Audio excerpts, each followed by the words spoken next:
Bienvenido al 39º capítulo de Espectros Maníacos. Y acá con Mauricio Ibarra, psicólogo.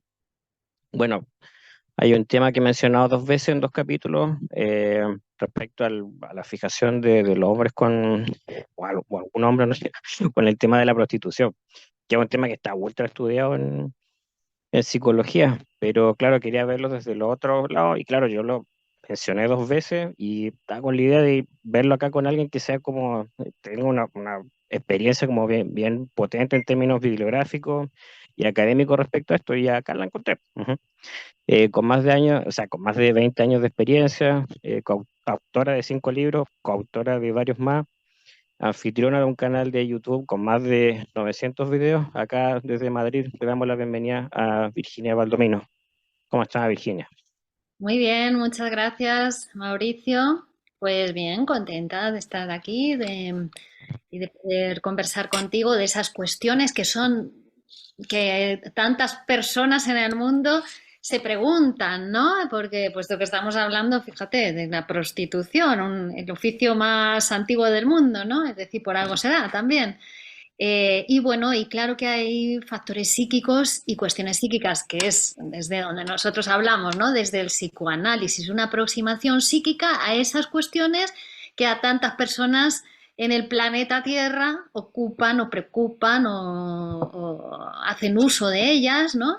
Entonces, bueno, pues el psicoanálisis siempre nos tiene algo que decir y nos permite diferenciar, discriminar también del pensamiento común, ¿no? El pensamiento ingenuo que tenemos de las cosas, porque nos adentra en el funcionamiento del aparato psíquico y que en definitiva es en nosotros mismos, ¿no? Porque todo el mundo nos pasan estas cosas inconscientemente.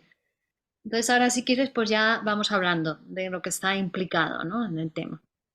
Claro, sí, recuerdo que en el 2015 estaba leyendo un libro sobre Lacan y hablaba de esta división que hace el neurótico entre la figura entre la de la mujer que o la conceptualiza como una madre o como una prostituta y me acuerdo que me llegó como un escopetazo esa cuestión porque fue como notable, o sea, claro, definitivamente eso es lo que se moviliza en el usuario de la prostitución en realidad. Entonces no sé si nos podrías como explicar un poco eso de la madre puta y la madre casta que mencionaste en uno de tus videos de tu canal.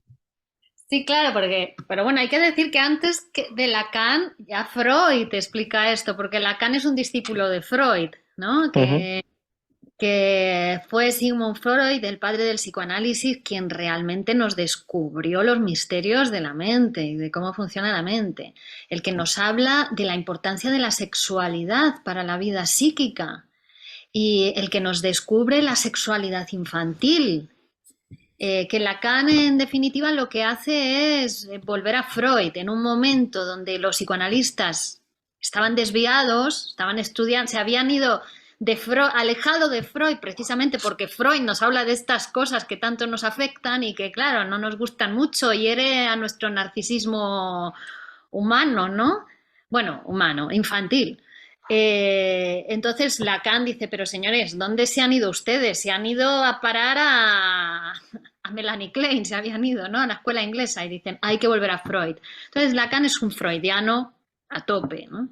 Y cuando Lacan habla de eso es porque Freud nos explica cómo o sea, cuando pasamos por el complejo de castración y el complejo de Edipo, que es lo que nos hace humanos, pasar ese pasaje, esa máquina que es el complejo de Edipo, es la que nos humaniza.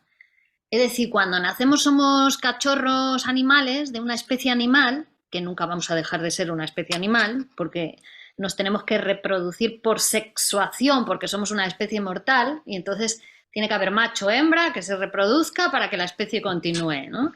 Como otras especies de organismos pluricelulares, como somos nosotros, otros animales, pero claro, nosotros somos animales que hablan, y eso ya nos hace muy especiales. Eso es lo que hace que muchos de estos animales que hablan se neuroticen, ¿no?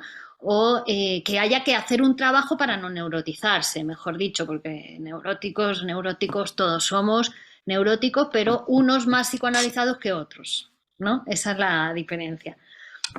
Bueno, todo esto para decir que en ese pasaje que hacemos, que pasamos todos por el complejo de Edipo y que podríamos decir que es lo más difícil que hemos tenido que hacer en la vida, Y no solo que lo hemos hecho una vez, sino que pasamos muchas veces en la vida por ese proceso.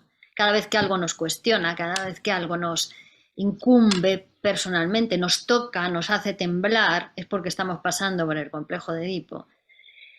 En ese pasaje vamos a tener que renunciar a deseos que todo el mundo tiene, deseos incestuosos. Y tiene, quiero decir, padece inconscientemente de ellos, porque no es que lo sepamos conscientemente, pero la vida nos pone en situaciones que cuando uno se angustia, por ejemplo, cuando uno tiembla o cuando uno tal, es porque le está de alguna manera tocando esa fibra sensible, esa cuestión que uno tiene con respecto a la madre, con respecto al padre, con respecto a sus deseos, a su sexualidad, con respecto no solamente a sus deseos sexuales, también sus deseos hostiles, ¿no? Entonces, bueno, la madre va a ser una figura importantísima, como todos ustedes comprenden, para todos nosotros, porque es la madre, ¿no? Es la que te salva la vida, es la que te amamanta, la que te da calor, la que te protege, la que te dice las primeras frases al oído mientras te da de comer. Entra la ideología a través de la madre. Y es la primera que erotiza el cuerpo del niño también, con los cuidados maternales, con la higiene, con el cuidado de la higiene corporal. Y además es que tiene que ser así, es la madre, es su función, erotizar el cuerpo del niño. El cuerpo del niño va a ir naciendo con esas caricias de la madre, con esos besitos, que no hay que pasarse, ¿no? Tampoco. Pero va a ser necesario esos abrazos de la madre, ese calor de la madre para que el niño, para que el cuerpo del niño se erotice, empiece a formarse, entre otras cosas, ¿no? Va a pasar por el estadio del espejo, etcétera, etcétera, para ir conformando su yo, ese cuerpo sobre el que luego se va a instalar el lenguaje cuando aparezca el padre, lo simbólico, ¿no? La castración. Pero hasta ese momento la madre va a ser la figura fundamental. Entonces, todos los deseos eróticos del niño, primer erotismo, ya sea oral, anal, fálico, incluso genital, el principio de una genitalidad incipiente, va a tomar como objeto amoroso, como objeto sexual a la madre. Ya sea un niño o una niña, ¿eh? Va a ser el primer amor, la mamá. Después aparecerá el papá, que va a venir a interrumpir y va a decir con tu madre no. Y entonces ya tanto el niño como la niña hacen un viraje y eligen al padre, también como amor. Ahí en esos dos pasos van a hacer la sexualidad masculina y la sexualidad femenina. En la identificación con la madre, primero identificación con el padre como rival por el amor de la madre, entonces se identifica al padre y elige a la madre como objeto amoroso, y después va a ser al revés, identificación con el padre, ¿no? O sea, identificación con la madre, perdón, como rival y elección de objeto amoroso padre. Entonces nace la feminidad, ¿no? Que vamos, que nos vamos conformando por procesos de identificación y de elección de objeto. La identificación es la primera forma en que nos unimos a otro humano, ¿no? Nos vinculamos con otro humano. Y después la elección de objeto amorosa. Vale, entonces, la madre es la madre fálica, la madre que todo lo puede, la madre que te ha salvado la vida, encumbrada, ¿no? En un pedestal. Pero ¿qué pasa? Que también es la madre que te decepciona, porque es la madre que se va con tu padre, ¿no? Cuando aparece el padre en la vida psíquica del niño, el padre es el que pone los límites. Es la primera figura de autoridad para el niño. Es el que le dice, no, bonito, hasta aquí sí, pero ya no puedes con tu mamá, ¿vale? Ahora ya te tienes que ir a dormir a tu camita, ahora te tienes que... Eso no lo puedes hacer delante de la gente, ahora tienes que los primeros límites, ¿no? Por eso el padre representa la primera autoridad para el niño, que después va a encontrar otros subrogados del padre en el mundo a medida que va saliendo al mundo, ¿no? Pues los maestros, los profesores, el policía, el juez, Dios, todo eso van a ser después subrogados del padre que psíquicamente, ¿no? Van a incorporarse y van a formar parte también de nuestro psiquismo, conformando ese sistema del aparato psíquico que vamos a llamar super yo, que es el heredero del complejo de Edipo. Es decir, cuando el no del padre, los límites, el complejo de castración, la amenaza de castración, que es necesario que esté para que el niño sienta esa angustia de castración y sienta la obligación de reprimir esos deseos sexuales hacia las figuras incestuosas, tienen que quedar prohibidas para que reprima esa sexualidad infantil. Y entonces ahí se divide el aparato. Se divide el aparato psíquico y entonces aparece ¿no? Se forma el inconsciente. O sea, nos partimos en dos directamente. A partir de ese momento vamos a ser dos en cada uno. Vamos a llevar con nosotros un otro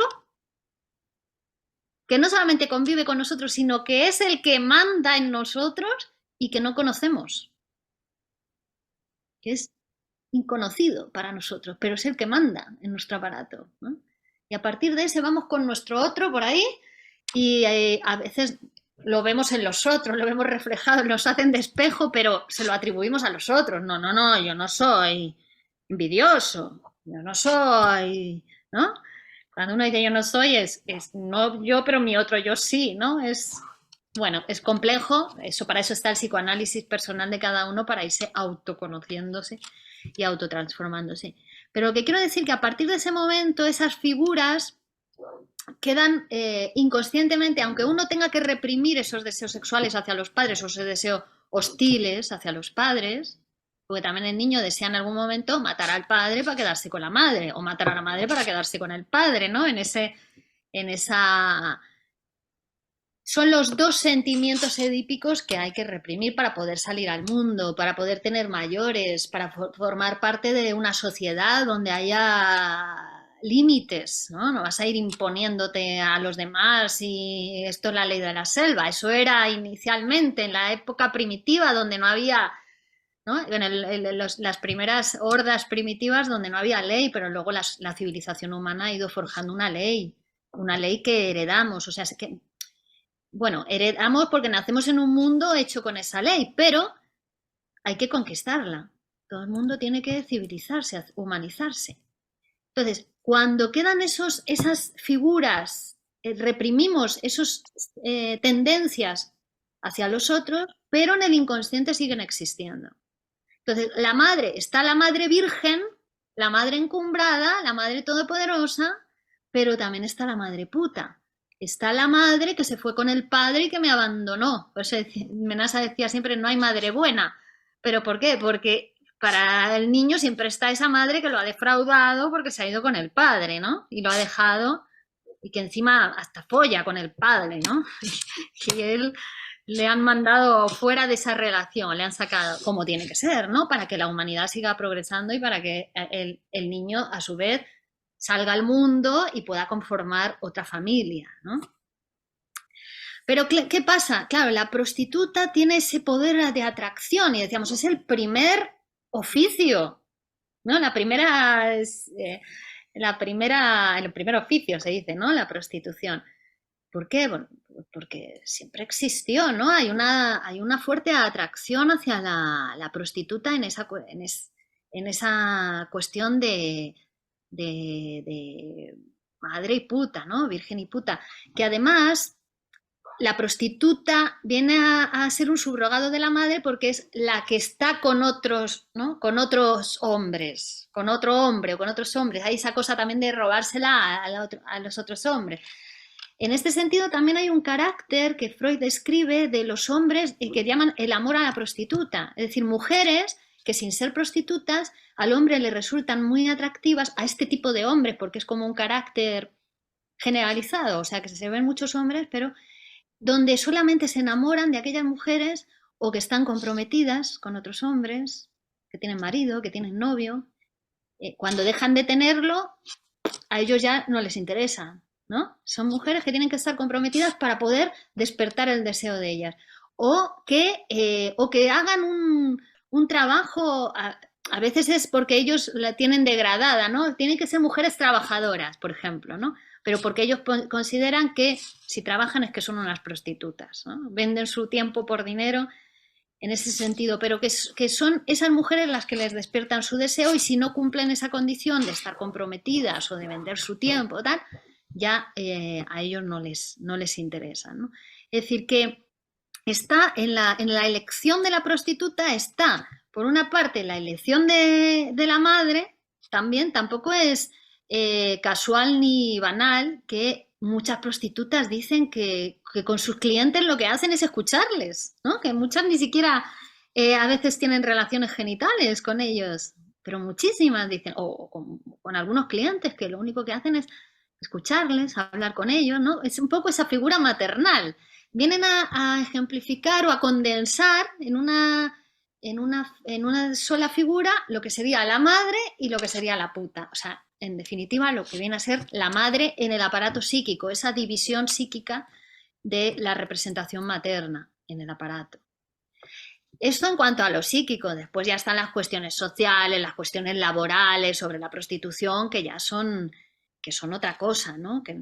Pero nos referimos a la cuestión psíquica, ¿no? No sé si querías preguntar alguna cosa en particular. Sí, no, sí, capturaste perfecto justamente las ideas que tenía. O sea, las dudas, porque claro, uno piensa, o sea que bueno, el acceso a la prostitución tiene varios, o sea, el típico aviso que hay en internet, o están estos clandestinos también, pero también está este otro que es como el local nocturno, donde el tipo va, consume alcohol, le compra alcohol a la chica y los dos crean una escena donde simulan sentirse atraídos por el otro, aunque es falso eso porque hay un intercambio económico ahí. Pero es una escena que, claro, es común y uno la toma quizás como para a lo superficial en realidad, porque es muy parte de la realidad del sur acá en Chile, pero está cargada de simbolismo el hecho de que el intercambio de ellos sea por el tema del dinero, que haya el tema de la oralidad a través del consumo de alcohol y el tema de que parece como una teatralización de una escena traumática de algo que faltó en la vida de este hombre. No sé si lo ves también así. Bueno, lo de la oralidad ¿no? Es casi como darle el biberón, ¿no? Si se van Claro, a lecho materno, ¿no? Sí, también hay claro. una cosa maternal en eso, te compra alcohol y bebemos los dos, nos tomamos, chupamos la teta, ¿no? O nos tomamos el biberón. En cuanto a la falta, bueno, más bien a lo mejor es una no aceptación de la falta o una no simbolización de la falta, porque en realidad eh, todos los problemas neuróticos, que no digo que los consumidores de prostitución sean neuróticos, no lo digo, o no todos, ¿no? Digo que entre la población hay, como he dicho, todos somos neuróticos y unos más y menos psicoanalizados, ya está, ¿no? Porque la propia sociedad, las propias tendencias psíquicas del humano facilitan el conflicto psíquico, facilitan el lenguaje, facilita que nos neuroticemos. Por el hecho de ser hablantes ya nos produce un gran conflicto, ¿no? Entonces, mejor hablar en ciertas condiciones donde te va a escuchar un psicoanalista que te va a interpretar, ¿no? Porque, bueno, también algunos prefieren hablar con una prostituta, ¿no? En ese sentido, pero hay otras escuchas, ¿no? Que te pueden ir interpretando para poderse transformar uno. Es en definitiva lo que te produce el psicoanálisis, autoconocimiento y autotransformación, porque la interpretación te moviliza, te cambia de ese lugar psíquico que ocupas, esa estructura psíquica, eh, te va facilitando que la energía psíquica se movilice, que la libido se movilice y que se produzca el movimiento pulsional. El movimiento pulsional donde el sujeto no tiene que ser parte de la pulsión, ni el objeto, ni la fuente, ni el drag, sino que tiene que poder el movimiento pulsional, y en el movimiento pulsional siempre hay falta. Es que forma parte de los seres humanos la falta, forma parte del aparato psíquico, es una falta necesaria que esté presente para que el aparato psíquico funcione correctamente, para conformarnos como sujetos deseantes, que es cuando funciona bien el psiquismo.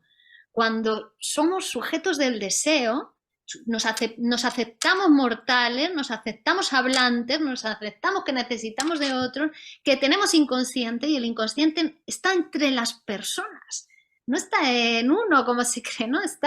Hay que construirlo, hay que producirlo. Entonces, cuando nos aceptamos con falta, fallados, ¿no? En ese sentido, ahí es cuando podemos producir la salud psíquica. Fíjate qué contradicción, ¿no? Pero es que el hombre, la mujer, el humano, nace de esa contradicción, de ese conflicto, de esa aceptación. Es que somos los únicos que sabemos, los únicos de las especies, de todas las especies animales, que somos mortales, porque hablamos. Entonces, eso que nos permite relacionarnos con los otros, que va a ser la única sexualidad para el psicoanálisis.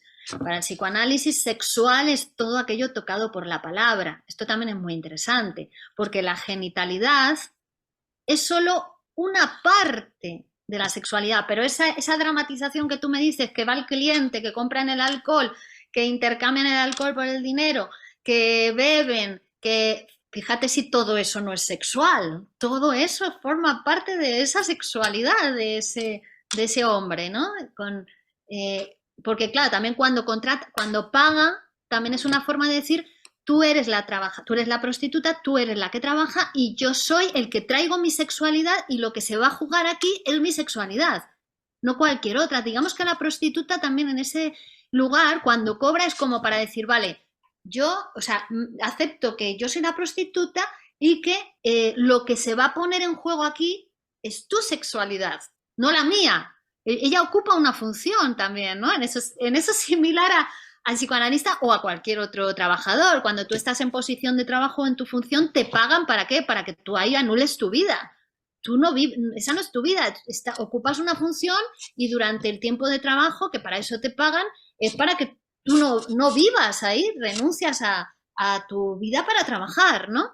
Pues la prostituta cobra para eso, para decir, mira, el que va a venir el que viene a gozar o el que viene a desplegar su sexualidad eres tú. Yo voy a hacer lo que tú quieras, que eres el cliente. Yo aquí soy la trabajadora, ¿no? Vendo mi tiempo y mi cuerpo por dinero. Eso sería el pago, ¿no? Pero como en cualquier trabajo, en realidad, ¿no? Porque si uno va a trabajar y en vez de hacer lo que el jefe le dice, se pone a hacer sus cosas, ¿qué le diría al jefe? No, para eso no te pago, tú vienes aquí a trabajar, ¿no? Pues lo mismo. Entonces, la sexualidad que se está desplegando ahí es la del cliente. Eso queda claro en el pago. Y ahí todo es sexual. Todo es sexual. Toda esa dramatización, ese teatro que hace, es totalmente sexual. Y cada cliente será diferente. Y su sexualidad será diferente, pero desde el minuto cero, ¿no? Desde que llega desde que entra por la puerta, todo lo que hace es sexual.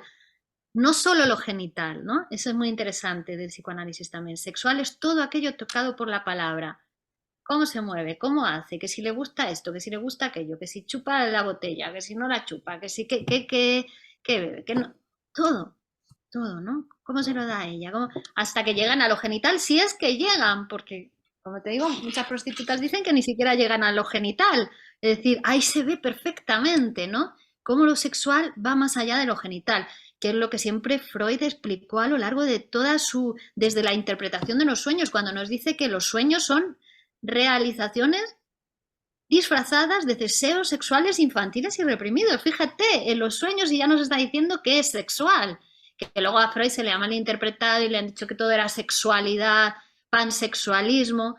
Además, los que nunca leyeron a Freud dicen que piensan que sexualidad es igual a genitalidad, es decir, no tienen ni idea de lo que dice el psicoanálisis, ¿no? Y aparte no es pansexual, porque además de la pulsión de vida está la pulsión de muerte. Y son las dos igualmente importantes en nuestra vida psíquica. La pulsión de vida va a ser todo el erotismo, el eros, ¿no? La libido, ¿dónde pone uno la libido? Que nos lleva a unirnos en parejas, en grupos, en familias, en colectivos, en sociedades. Pero está la pulsión de muerte, y la pulsión de muerte es separarnos, es puntuación, es separación. Es una tendencia del aparato psíquico a volver a lo inorgánico, ¿no? Y las dos son importantísimas para el aparato psíquico. Tienen que estar las dos y las dos trabajan para la vida. Si todo fuera sexualidad, si todo fuera pulsión de vida, pues o eros, nos moriríamos. Y si todo fuera pulsión de muerte, también nos moriríamos. Tienen que ir combinadas las dos. Y en las relaciones sexuales de cualquier tipo, las genitales también, están las dos, pulsión de vida y pulsión de muerte. Uno no se puede tirar haciendo el amor las 24 horas, ¿no? Se entiende que no es imposible, te morirías, ¿no? Claro. Imagínate, claro, que la adicción que tú estabas diciendo, bueno, hasta la adicción tiene puntuación, porque si no sería imposible, pero a lo mejor también hay una cuestión, un problema con la puntuación, porque una cosa es consumir, ¿no? Una prostitución, el tiempo que sea necesario. Normalmente las relaciones amorosas que mejor funcionan tienen un tiempo muy definido, muy limitado, y después cada uno se va, ¿no? Y te va, ya está, cada uno a su trabajo, te libera. La descarga genital, el orgasmo te libera del otro. Entonces también en esas relaciones adictivas o que se quedan pegados a la prostituta y que no se puede, hay que ver si si llegó a haber satisfacción sexual realmente o no, está inhibida la satisfacción sexual como si fuera su mamá. Claro, no se la pudo terminar de follar porque es la mamá, como es la mamá, está prohibida. También está esa cuestión ahí con la prostituta, ¿no? Y con ese enganche de algunos hombres con la prostituta, o que sea siempre la misma prostituta y tiene que ser, ¿no? Esa, o no poder separarse, tiene que ver también con esa cuestión de maternal. Bueno, y la verdad que es un tema que da para hablar muchísimo, ¿no? Y también me gustaría desde aquí lanzar a todos los hombres que sienten que se encuentran en una situación o en una relación problemática, ¿no? Con la prostitución o adictiva y que les gustaría transformar esa relación para que sea más sana, aunque sea siga siendo una relación con la prostitución, pero más sana.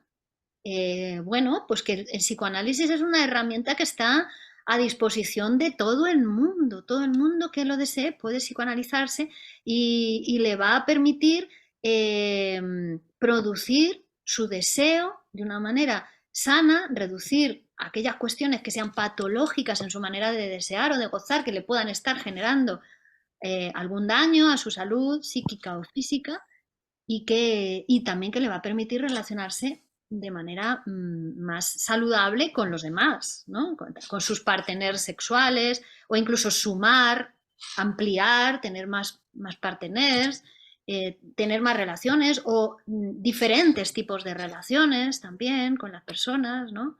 Es muy interesante, el psicoanálisis es muy interesante, además no escucha de una manera moral, ¿no? Eh, escucha con ética psicoanalítica, la ética del deseo, escucha desde ahí, te deja hablar libremente, no te juzga, ¿no? Te interpreta para que te conozcas. Además, le pagas al psicoanalista y te vas y chao, y eso te libera, ¿no? De cualquier otra responsabilidad. Pagas y ya está. Y te llevan los resultados de tu psicoanálisis. Es decir, te llevas el conocimiento de tu inconsciente, de por qué te pasan las cosas que te pasan o por qué haces las cosas que haces, ¿no? Inconscientemente. Y te produces como un sujeto deseante, como ese sujeto que decíamos que se acepta con falta y va construyendo su falta también. Fíjate qué cuestión, ¿no? Vamos haciendo nuestra falta para poder vivir sanos, vivir gozando la vida, disfrutando la vida, ¿no? Bueno,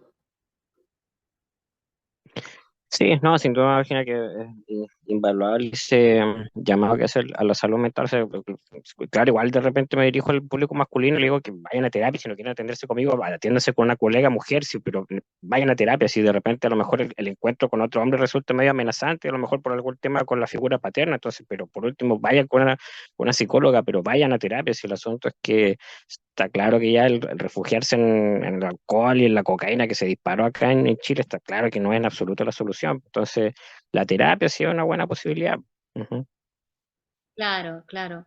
Es mejor hablar, ¿no? Es mejor hablar, digo, para poder empezar a discernir y, y resolver cuestiones en la realidad, lo primero hay que empezar por poder hablar, porque si uno no puede ni siquiera hablar o imaginar, ¿cómo va a poder hacer, no?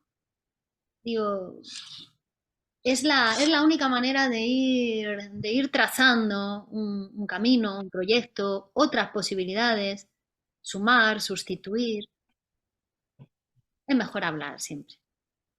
Y bueno, y con alguien que te sepa escuchar, claro. Sin duda. Perfecto. No, bien, bien, Virginia, infinitamente agradecido de que te hayas decidido unir a este capítulo de hoy, así que ahí vamos a ver que hay harto por hablar en un futuro ocasión, así que vamos a ver cómo resulta la cosa. Ujú. Claro, pues muchas gracias, Perfecto. Ok. Mauricio. Muchas gracias, Gracias. Virginia. Nos vemos.